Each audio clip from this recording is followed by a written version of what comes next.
안녕하세요. 서플란트 원장 박보관입니다. 이번 시간은 전치부 아래 앞니 임플란트에 대해서 알아보도록 하겠습니다. 보통 아래 앞니 임플란트 하시게 되는 경우는 젊은 분이 사고를 당했다거나 혹은 보통 연세 드셔서 만성치주염, 잇몸이 안 좋아서 뼈가 내려앉아서 풍치, 흔히들 말하는 풍치 때문에 그렇게 되는 경우가 많습니다. 사진을 보면서 말씀드리겠습니다. 이분 같은 경우에는 앞니가 흔들려서 오신 건데 앞니가 안 좋으신 분들은 보통 비슷한 파노라마 엑스레이 양상을 보여주는 경우가 많습니다. 보시면 이런데 엑스레이 상으로 치석들이 많이 껴있고 치조골은 많이 내려간 상태, 이렇게 많이 내려가게 되고, 그래서 이 치아는 거의 오른쪽 아래 중절치는 공중에 떠 있는 상태입니다.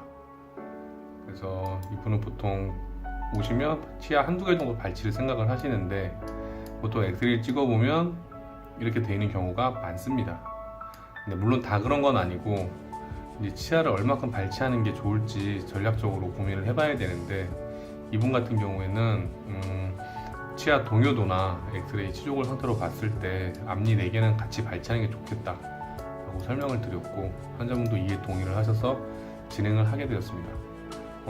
임플란트가 치아를 하게 되면 보통 많이 흔들리는 치아 하나만 발치한다 생각을 하시는데, 물론 그것도 방법일 수 있긴 하겠지만 단지 시기가 차이가 날 뿐, 언제 빠지는지 시기가 차이 날 뿐 보통 나중에 빠지게 될 게 거의 분명하기 때문에 치아 빠질 때마다 이렇게 임플란트들을 하나씩 심고 하시는 것보다는 저는 그거보다는 좀 다른 생각을 해서 계획을 말씀드리곤 합니다.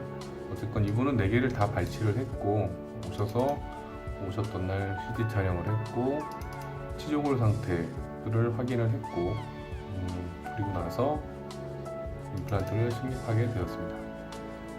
임플란트 식립하고 나서의 모습인데, 이렇게 양쪽에 송곳니는 보통 뿌리가 길고 치아가 크기 때문에 비교적 만성치주염, 즉 잇몸이 안 좋을 때도 잘 버티는 편이기 때문에 여기까지는 말씀을 안 드리는 편이고, 혹시 그게 임플란트 심는 게 비용 부담이 있으시다 하는 경우에는 이 송곳니끼리 연결해서 보철로 전신 질환이 있다거나 혹은 비용이 부담이라거나 여러 가지 그런 이유 있을 때는 브릿지를 권해드리는 편입니다.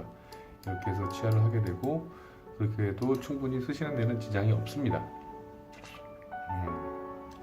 그래서 양쪽에 이분 같은 경우에는 충분히 뼈가 많았고 했기 때문에 뼈이식 없이 그 기존에 있던 치아 있던 자리, 그 자리에 그대로 임플란트가 들어갔다고 보실 수 있겠습니다. 들어가고 나서 3개월 정도 있다가 이렇게 지대줄을 올리고 치아를 만들고 끝이 나게 됩니다.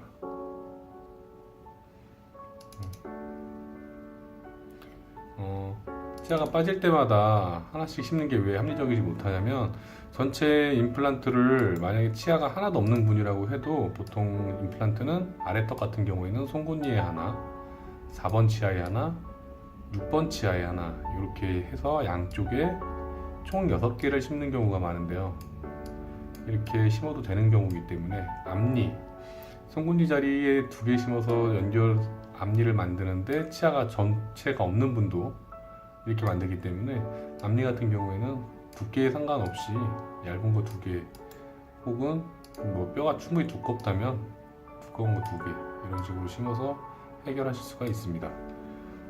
경우에 따라서는 양쪽 치아가 덜 흔들린다 그런 경우에는 치아를 모두 발과하지 않고 비교적 많이 흔들리는 치아만 빼고 이렇게 보철로 해서 끝내는 경우도 덜어 있습니다. 제가 드리고자 하는 말씀은 많은 경험으로 봤을 때 그 앞니 4개의 치아가 어떻게 유지될 수 있을지는 사람마다 차이가 많이 납니다. 그래서 무조건 치아 1개만 빼고 진행하시는 게 더 경제적이라든지 합리적이지는 않다라는 이야기를 해드리고자 합니다. 그렇다고 해서 멀쩡한 치아를 당연히 발치하는 건 바람직하지 않은 일이며, 그런 경우에는 많이 흔들리는 치아만 발거를 하고 브릿지를 제작하는 방법이 더 합리적일 수 있습니다. 양쪽의 치아가 충분히 좋지 않은데도 불구하고, 많이 안 좋은데도 불구하고 안 좋은 치아만 발거하고 그 자리에 임플란트 치아 개수만큼 심는다거나 그렇게 됐을 경우에는 오히려 장기적으로 봤을 때 임플란트 개수만 더 늘어나게 되고 바람직하지가 않습니다. 그리고 뼈 이식은 보통 이제 만성 치주염, 이렇게 뼈가 안 좋은 분들, 많이 내려간 분들은 고리식을 많이 권하게 되는데, 이분 같은 경우에는 충분히 아래쪽으로 하방으로 해서 골의 두께나 높이가 충분했기 때문에 발치하면서 좀 부족한 부분은 이렇게 보시는 것과 같이 드릴링을 하면서 나온 뼈를 이용해서 이렇게 넣어서 말렛에 넣고 때려서 골 이식체처럼 사용하는 그런 방법을 취해서 자가골로서 마무리를 할 수가 있습니다. 보시면 심고 나서 약 3개월, 10일 정도 지난 상태이고, 뼈는 충분히 많이 찼고 골 소실 없이 이렇게 해서 본뜨기 전에 사진을 찍은 사진입니다. 여기까지입니다. 봐주셔서 감사합니다.